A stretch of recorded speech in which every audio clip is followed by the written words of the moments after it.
Vítejte dobrodruzi a všichni zvědavci, kdo touží po neuvěřitelných příbězích, magie a dobrodružství. Jsem Zarahel a dnes společně začínáme naši cestu v tomhle podcastu, který poslouží všem mým hráčům Dungeons and Dragons, co by zdroj informací a snad i inspirace ke hraní.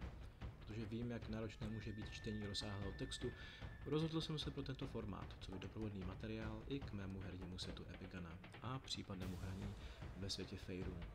A začneme pěkně od podlahy, a to hráčskými rasami.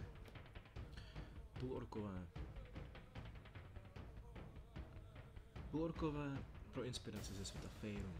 Ať už jsou půlorkové sjednoceni pod zástavou mocného černokněžníka nebo bojem v letitém konfliktu, lidské a orčí kmeny občas končí ve spojenectví a vytváří tak velké hordy, které terorizují nejbližší civilizované země. Když jsou tyto aliance spečetěni manželstvím, rodí se půlorkové. Někteří z nich povstanou, aby se stali hrdými náčelníky orčích kmenů díky výhodám, které jim poskytuje lidská krev nad svými orčími rivaly. Někteří se vydávají do světa, aby dokázali svou hodnotu mezi lidmi a dalšími civilizovanými rasami. Mnozí z nich se stávají dobrodruhy a dosahují velikosti svými činy, kterými prokážou svou moc a pověst pro své barbarské zvyky a divokou zuřivost. Poloviční orkové, obvykle nazývání půlšpičáci, half-tusks, Urschoolu a Zoroastry v Amnu jsou humanoidi narození z lidského a orčího míšení různými způsoby.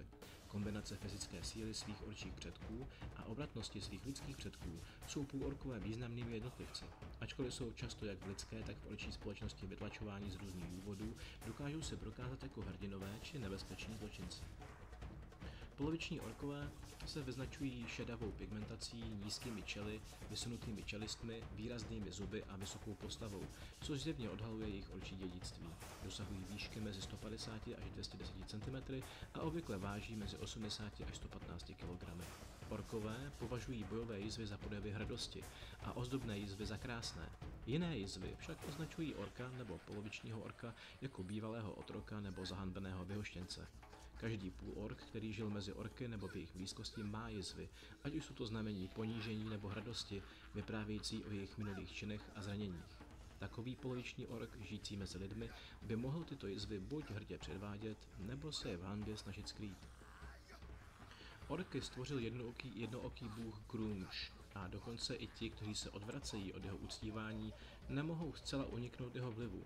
Stejně tomu je i u polovičních orků, i když jejich lidská krev mírní dopad jejich orčího dědictví. Někteří půlorkové slyší šeptání Grumše ve svých snech, které je volají, aby uvolnili zuřivost, která v nich doutná. Jiní cítí Grumšovu radost, když se zapojují do soubojů muže proti muži a buď s ním společně radost prožívají, nebo se chvějí strachem a nenávistí. Poloviční orkové nejsou přirozeně zlí, ale zlo se v nich skrývá, ať už ho přijímají nebo se proti němu bouří. Kromě zuřivosti Grumše půlorkové silně prožívají emoce.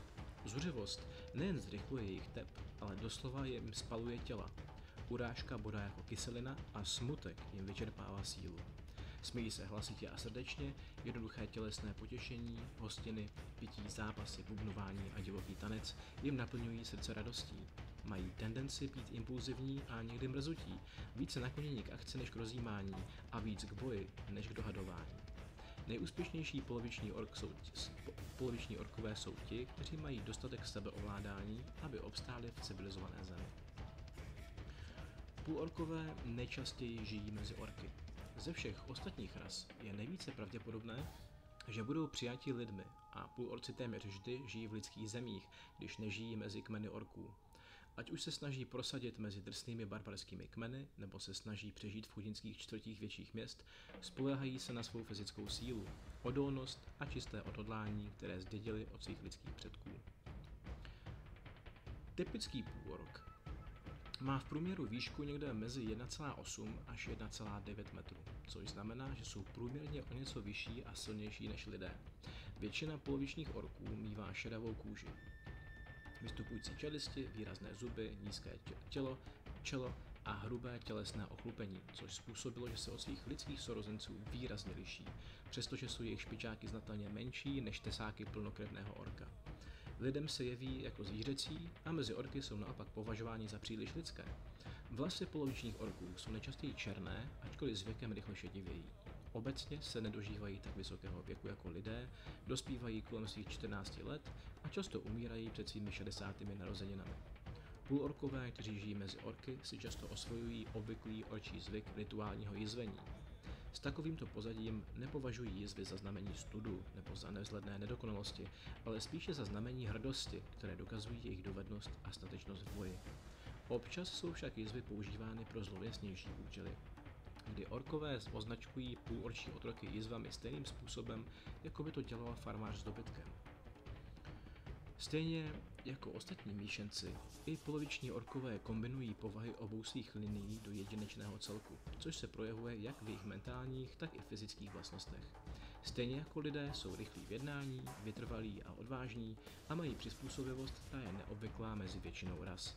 To je pro půlorky užitečné, protože jsou považováni za cizince téměř všude, mají schopnost prosperovat na nevlídných nebo neobvyklých místech, což je nutnost pro jejich blahobyt. Z jejich orčí krve obvykle přejímají ty méně žádoucí vlastnosti, což přispívá k nepohodlí, které ostatní kolem nich často cítí.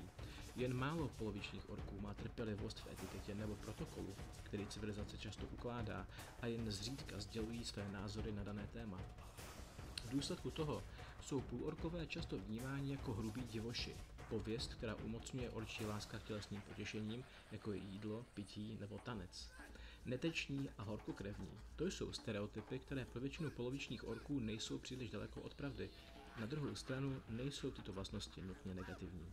Někdy je odvážný a přímočarý charakter přesně tím, co je potřeba. Osobností jsou půlorkové tendenčně horkokrevní a mrzutí.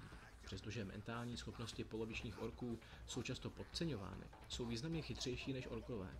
Mají pověst, že jsou neinteligentní a ačkoliv to není pravda pro celou rasu, je to určitě převažující jev v některých populacích. Častěji upřednostňují jednoduchá potěšení, jako je hostina, zpěv, zápasení nebo divoký tanec, před rafinovanými zálibami, jako je poezie nebo filozofie. Většina polovičních orků je svobodomyslná jako jejich orčí bratři a mají méně z těch zlých tendencí, které poskvrňují pověst orků. Jsou stejně pravděpodobně dobří jako zlí, alespoň když jsou vychováváni mezi lidmi.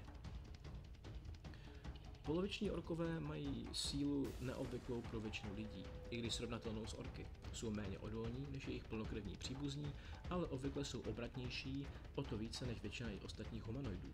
Mají také odolnost, která je pro ně jedinečná, a když jsou vážně zraněni, zdá se, že jsou ještě více rozhodnutí zvítězit, jako by je údery ve skutečnosti posilovaly. Podobně jsou všichni schopni svou divokou zuřivost zaměřit do silného útoku. Tyto vlastnosti jsou však pouze dočasné a jako každý jiný smrtelník se půlorkové nakonec unaví, když bitva pokračuje, a mohou být fyzicky zlomeni. Pro některé se střetnutí jejich dvou dějství vyvíjí do něčeho více, stává se to samotnou podstatou jejich bytí. Jiní poloviční orkové získávají žízeň po bitvě, která jim umožňuje vydržet v bitvě déle, než je schopná většina ostatních, což je činí jak odolnějšími, tak smrtonosnějšími. Poloviční orkové skutečně nemají domov, který by mohli nazývat svým vlastním, s výjimkou Pališuku ve Váse, kde skvétá komunita půlorků. Existuje také možná výjimka v podobě mnohošípů, orčího království, jehož hranice se dotýkají několika lidských národů. Jako takový nemají poloviční orkové žádnou společnou kulturu. Většina půlorků vyrůstá mezi lidmi nebo orky, buď v městském prostředí, nebo častěji na okrajích civilizace, přičemž přebírají mnoho vlastností své domovské kultury. Většina narozených od moru kouzel má rodiče, kteří jsou polovičními orky, místo aby byli první generací půlorků, i když stále se, byť neobvykle, rodí poloviční orkové páru orka a člověka. Ve většině kultur trpí půlorkové předsudky. V zemích jejich lidských předků jsou poloviční orkové běžně vnímáni jako divocí chuligáni a je jimi pohrdáno. V důsledku toho je většina v lidské společnosti donucena k nevýznamné práci nebo násilí jako kariéře. Někteří si zvolí život dobrodruha, možná pouze jako další přijatelný způsob získání bohatství a moci, nebo taky jako způsob, jak se osvobodit od okovů cizích názorů. V očích společnosti je půlorky často pohrdáno jako slabšími a podřadnými stvořeními, ale obecně se jim mezi nimi daří lépe. Většina orků neochotně uznává převahu jejich intelektu a jejich srovnatelnou sílu. V důsledku toho není zcela neobvyklé, aby se poloviční ork, který byl vychováván mezi orky, vypracoval do pozice moci ve svém kmeni. Půlorkové, kteří žijí mezi lidmi, jsou často přitahováni dobrodružstvím, protože málo kdy mají příležitosti k méně násilným povoláním. Tlačení do válečnického životního stylu a odmítání zdvořilou společností nalézají přijetí mezi jinými rasami jen tím, že dokážou svou hodnotu jako dobrodruhové.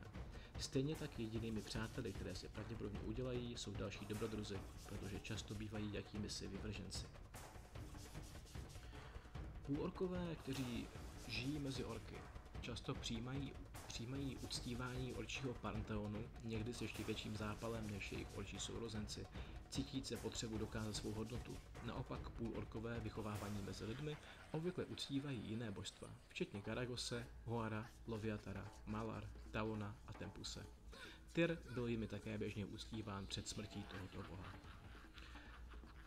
Půlorkové, jak jsem říkal, nemají žádný skutečný domov, s možnou výjimkou města Palishuk ve Váse, které bylo ruinou obnovenou během éry změn půlorčími osadníky. Dalším městem s velkým počtem půlorků bylo Psant v Thésku, které mělo silné vazby na šedé orky z východu. Poloviční orkové byli také běžní v severozápadním Fejrúnu, zejména v národě Mnohošípů, a nebyli zcela neobvyklí ani v Amnu, podél Moonsea nebo ve Waterdeepu. Vztahy s jinými rasami. Poloviční orkové mají často špatné vztahy s ostatními rasami, zejména s Telkvesery nebo trpaslíky, kvůli vzájemné rasové nenávisti. Hobiti a gnomové obvykle také nedůvěřují půlorkům, i když ne v takové míře jako trpaslíci nebo Telkveserové. Dokonce i mezi svými lidskými bratry jsou nahlíženi obecně s nedůvěrou nebo se strachem. Poloviční orkové reagují na tuto nedůvěru různými způsoby. Někteří půlorkové upadnou do introvertního chování, snaží se k sobě přitahovat co nejméně pozornosti, což je trochu paradoxní s obrazem hlučných barbarů, které typicky evokují. Jiní se snaží udělat pro ostatní to nejlepší, ať už z upřímné dobročinnosti nebo jednoduše z touhy po schválení a přijetí. Někteří však nezvolí ani jeden z těchto přístupů. Přijmou to, kým jsou, a místo toho dají ostatním na výběr, zda je přijmou nebo odejdou. Problémy, které jim jejich dědictví přineslo, učí většinu polovičních orků nedůvěřovat a být podezíravými. Někteří půlorkové mají stejně velké potíže s navazováním vztahů s ostatními jako ostatní rasy s jejich přijímáním. S velkými obtížemi si tvoří přátelství a s mnohem větší lehkostí je ztrácejí. Půlorkové existují ve světě mnoho staletí, i když jako většina polokrevníků nikdy neměli nezávislou kulturní historii.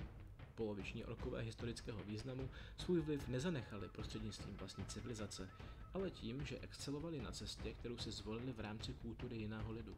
Nicméně od éry změn se poloviční orkové do jisté míry více prosazují se založením Mnohošípů Oboldem v roce 1371.